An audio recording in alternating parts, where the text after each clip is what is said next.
Good morning and welcome back to The Morning Magazine, presented by Comfort Air Heating, Cooling, Plumbing. It's time for part 2. Once again, here's Carl Hilke. Thanks again, Jerry, and welcome back, everybody, to today's show on AM 1320 and WFHR.com and RCCA Media. Yes, they're staying around for part 2. I think that's the first time we've had 2 guests and the RCCA Media here for both segments, and it's because we have our state senator, Julie Lassa, is here to join us today. So we're getting you up to date on everything in terms of local government and state government. With that, we welcome our state senator, Julie Lassa. Good morning, Senator. Good morning, Carl. It's good to be in studio with you today. Yeah, you notice I had to dress up. I know. Radio guys, we like to dress in jeans and sweatshirts and stuff like that. And Pam goes, "You got to look good." Okay, obviously you were in town. Right. Part of your job as a senator is to go meeting with constituents, and you did like a little Main Street thing and everything. I was out knocking on doors this morning, and I met with a constituent. Okay, so part of the job. Yes, it is. So, because the meeting with a constituent was on liquor license issues, so we're hoping to be able to do some research on that. And I also had some nice conversations while I was out knocking on doors. Okay.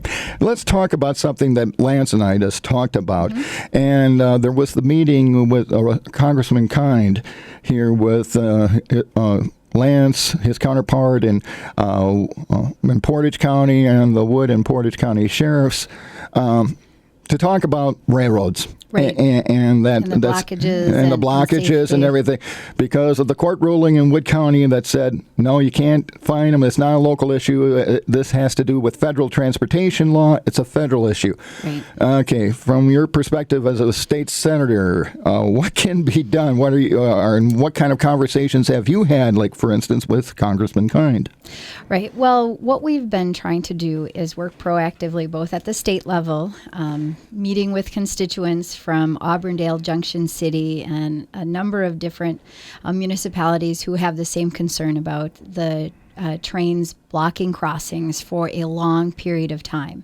We've also talked to Canadian National and their folks, as well as the Railroad Commissioner's Office, to see what can be done and what is the status of the issue. And so we're hoping to get resolution at the federal level because, as you said, it is a federal issue because they regulate commerce in between the states as well as the railways. So we're kind of limited. But what we are looking at doing is seeing if there's a way to discover how big this problem is and if it's just here in central Wisconsin where there's a big bottleneck, or is it happening in other areas as well.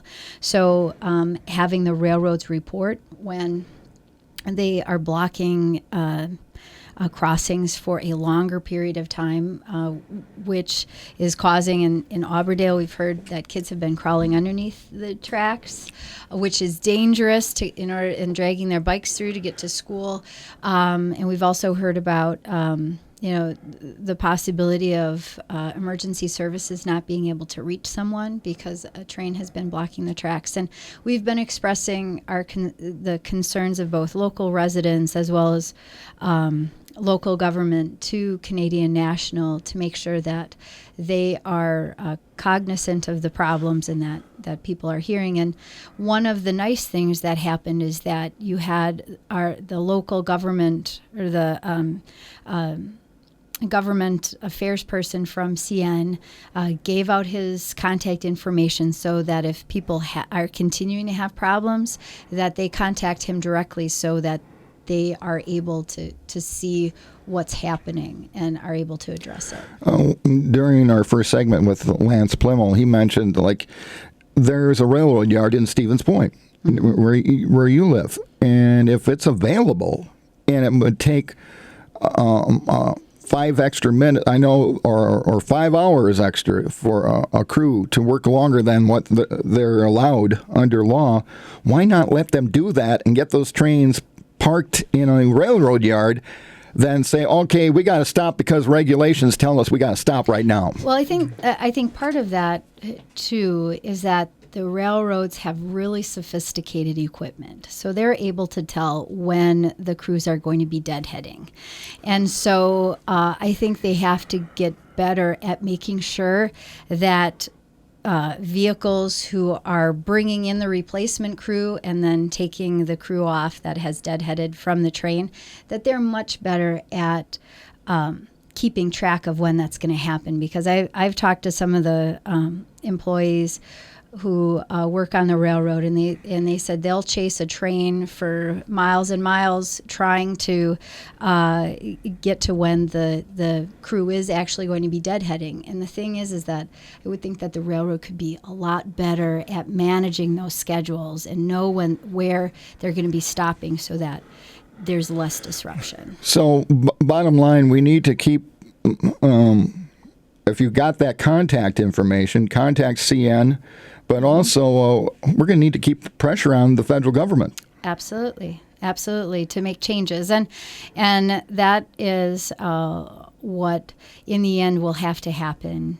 We also want to make sure that if people are on the trains for a long time, that they're rested and that we don't have accidents that occur.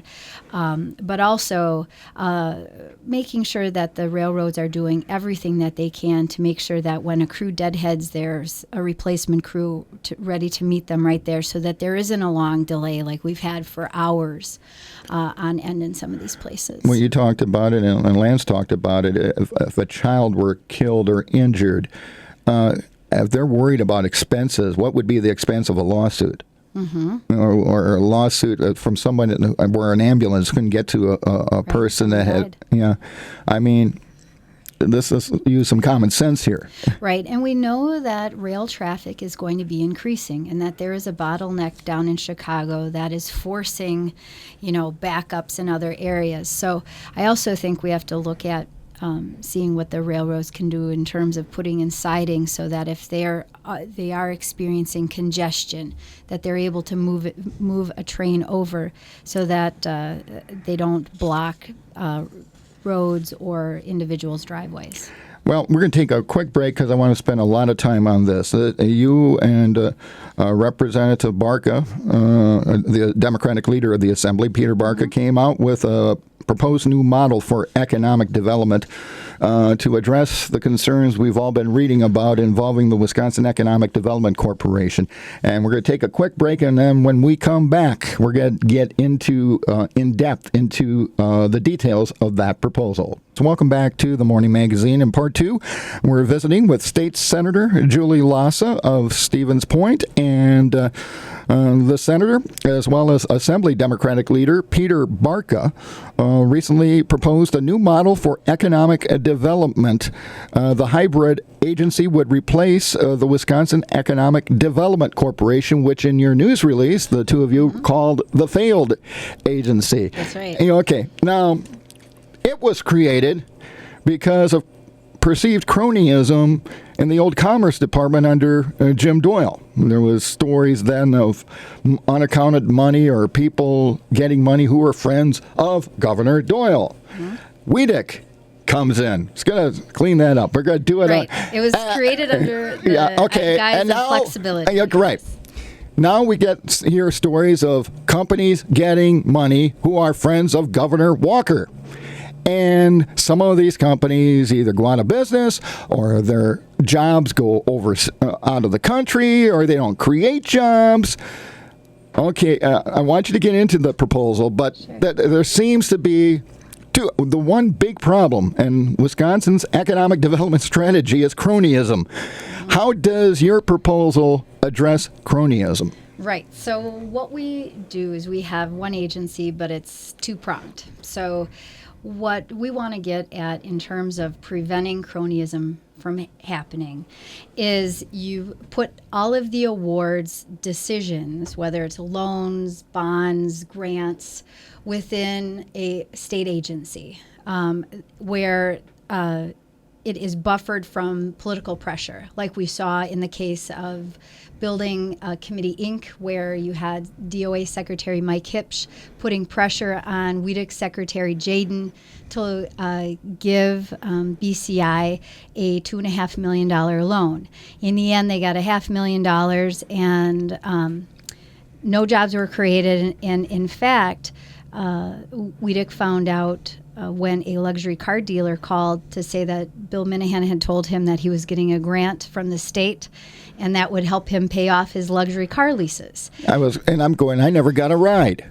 Yeah. The only ride that was given was taxpayers because they were taken for a ride. But in the end, WEDC continued, and I asked this question at our last board meeting of our chief legal counsel. Why was Ryan Murray, who was at that time was the chief operating officer, continuing to look for money for BCI, Bill Minahan's company, when they knew that the money wasn't going to be going to create any jobs or to retain any jobs, but would be going to pay, luxury car lease loans and pay off those type of things. And they couldn't answer my question why he was doing that. And so what we want to do is to make sure that taxpayer money is kept safe from this type of cronyism where in political pressure to give awards to donors or friends of the governor. We want to make sure that that doesn't happen anymore. And then what we also want to create then for the second prong is the Badger Innovation Corporation, which would have a private and public sector board. They would be responsible for promoting the state of Wisconsin, looking they would be responsible for the trade missions overseas, marketing of our state, doing industry cluster development, things like that. And that way you'd still have the private sector working with the public sector to build Wisconsin's economy, but they would not have the ability, they wouldn't have control of the purse strings. They wouldn't have the ability to do some of the shenanigans that we've seen lately with WEDC. Who would be doing the appointment to these bodies? Well, for the Badger Innovation Corporation, that would be something similar to what we have now, where it would be the governor making appointments as well as the majority and minority leaders in both houses of the legislature. But what is missing currently is we don't have any economic development specialists, people who actually do economic development for a living. We have business owners, and they do a good job, but we want the people who are actually working on economic development day in and day out. So we add them to that board. But in terms of the public agency, that would have the same ethics standards. They'd have to follow the same laws. They'd have to follow open records as well as open meetings. And it would be under civil service appointment so that you have good people in the agency who are insulated from any type of political pressure to be making loans or grants that they believe shouldn't be done. Which makes, call me a skeptic, and when I hear these stories now, we're going to reform open meetings laws or open records laws or John Doe and everything else. I'm going, sounds like somebody's covering up something. Right. And I agree with you. I think that there is now a pattern that is developing with open records requests. The budget writing committee inserted it the last day of their session right before the 4th of July weekend. And it was one of the things that I heard about on the parade routes in Toma and in Pittsville. People were following along. They were really mad, and they were wondering, what is the legislature trying to hide? So then when the budget bill came to the Senate, it was removed because there was so much public pressure and pressure from the media that it was taken out. And then we found out through the open records process that Robin Voss, the Speaker of the Assembly, was continuing to work on a bill that would have change open records requirements for the legislature so that individual legislators could determine for themselves what was open to public inspection and scrutiny and what was not. Isn't that convenient? It's very convenient. And then when you look at what they want to do with the Government Accountability Board, these are nonpartisan retired judges that are appointed by Governor Walker. They get vetted, they're approved by the Senate, and because they don't like some of the things that the GAB has done, they want to get rid of that and go back to the bad old days when partisan hacks from each party, the Democrats and the Republicans, were there sitting in judgment of Democratic or Republican candidates, whether or not they followed ethics or election laws. Yeah, how nice. Well, yeah, and that, especially when the GAB is known nationally as a model type of good government organization. And then you have, with the John Doe changes that they want to change, they don't want to change it for everybody. They just want to change it for the political class so that it makes it much harder for prosecutors to be able to see if there's any type of corruption going on within state government. And I just think that when you look at all of these different things, they stack up to the fact that you have Republican legislators who are pushing these bills trying to get rid of the watchdogs, whether it's the public, the prosecutors, or the retired judges of the GAB. It's not a good move for Wisconsin. And I told this to Representative Krug. They're going against their own political philosophy. Mm-hmm. Because if you are a conservative who believes in limited government, you want an active watchdog on government. That's right. That's right. Well, people want to be confident, have confidence in their government, that the decisions that they're making are based on the facts and not because someone made a donation or there's some kind of funny business going on. They just want a system, the government, to operate fairly. That's what they want. And when you have bills like this being introduced and moving through the system, it leads people to believe that, one, there's something to hide and that the system is being rigged. Yeah, it's who do you know? Mm-hmm. That I might be an entrepreneur with a great idea that I think could help the state of Wisconsin, but I don't know the right people, so I'm not going to get a loan or a grant. Much harder. And the fact is like the money that went to Bill Minahan and BCI, that's $500,000 that taxpayers are probably not going to see back again. And that money could have gone to a deserving business who was looking to expand, was looking to we could go into an entrepreneurship program to help people who have a good idea be able to start their own small business. And so it takes away from businesses who rightly deserve it and went through the proper vetting process and didn't have someone like the DOA secretary pushing for a special favor. And then we get this news release from WEDC. In fiscal year 2015, the Wisconsin Economic Development Corporation and its key strategic partners provided financial and operational assistance to more than 5,000 businesses and 100 communities. And they say those investments supported 26,822 jobs and $1.2 billion of capital investment and surpassed their annual goals. Mm-hmm. Your thoughts on that? This just came out, I think, on Friday. Well, what is amazing is that the annual report, a draft was released to the press before it was actually, the board of directors will have an opportunity to approve it tomorrow when we're meeting in Milwaukee. So that's a little bit of a different process that we haven't done before. But since they did put it out, I think what's important to recognize is that, and there's an article in the Wisconsin State Journal today that talks about how we'd have spent $90 million more in this last year in the annual report, and there were less jobs created than the year before and less jobs retained. So we're spending more and taxpayers are getting less. And when you look at the goals that they mention in there for a number of their programs, what they've actually done is reduce the goal.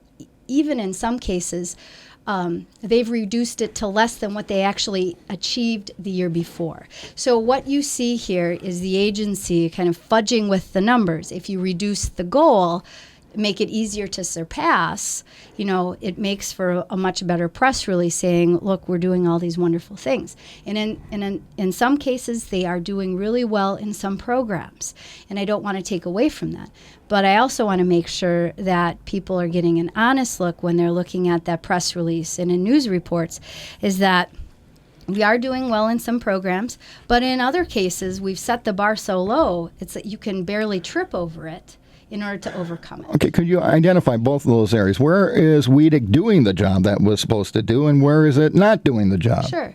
Well, we are doing more in terms of retention, but that is also a problem because we're doing more to help retain jobs in this state, which is good.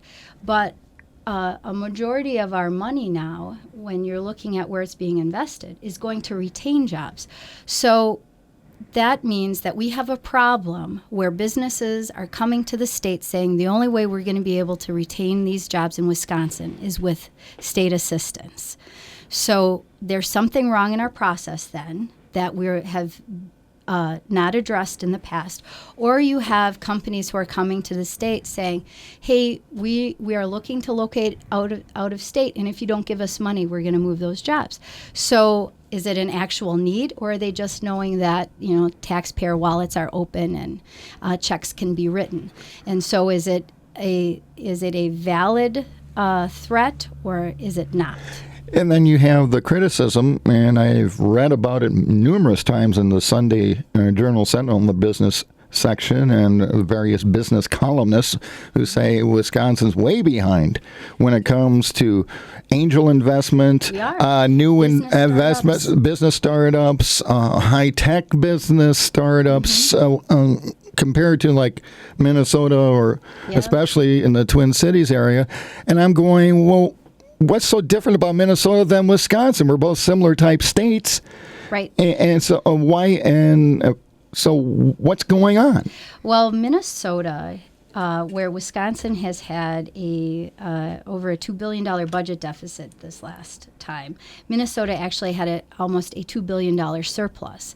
So they are investing in infrastructure. They're investing in education from early childhood education all the way up through their university and technical colleges. So they're making investments in their people and in their infrastructure, where Wisconsin has gone in the opposite direction, where we're cutting money for education, we're cutting money from infrastructure, both in terms of workforce-wise as well as broadband, roads, et cetera. The stuff that Lance Plimmel just identified as the county's association's top goals. It's a huge problem, and we know that infrastructure projects will put people back to work. But the fact is that if Wisconsin would have just kept up with the national average over the last 4 years in terms of job creation, we'd have almost 71,000 more jobs in the state of Wisconsin. Would you put on those headsets? We got a caller coming in, and I just want to make sure. I think they may want to talk to you. You're on the Morning Magazine. Did you want to talk to your senator?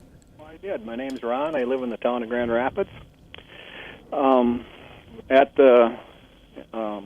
night, the town is going to start their budget meetings, and at the last at the last board meeting, the chairman announced that the DNR is going to cut back on picking up roadkills. They're only going to pick them up on state trunk highways, I'm understanding. I think I realize that they really don't pick them up. They hire or they let a contract for somebody else to do that. But that, as I understand it, has included town roads and other. Real quick, Ron. We need to get. I'm coming up against the clock. Okay, so the DNR cuts the budget. The trickle-down effect is that if the locals want them picked up off their local roads, they gotta fund it themselves. Is that what the DNR has proposed here? Do you know? Well, I can certainly find that out for you, Ron. I do know that the DNR budget was cut in this last budget cycle, and that has meant that dead animal pickups, and even with the DOT, where they're doing less brush cutting now along the sides of the roads, and they've limited that because of budget constraints. They've also limited maintenance and things like that. So if you want, I can find out for you and get that information back to Carl, and then he can update you tomorrow on that. We'll be glad to do that, Ron. Okay. Thank you. Okay, well, unfortunately, we're out of time, Senator. We're going to get you back in. I want to get you back here for a whole hour sometime. I know your schedule is, and we'll invite our friends from RCCA Media, and we'll open up the phone lines, and we'll get to that. I would love to get our assembly people. I'd like to make this a bipartisan talk fest, and let's figure this thing out. But I thank you. Good. I thank you for the time this morning. Yeah, very nice to be with you. And that's State Senator Julie Lassa, and that wraps up this edition of the Morning Magazine on AM 1320 and WFHR.com, and RCCA Media will join CBS News in Progress right after this.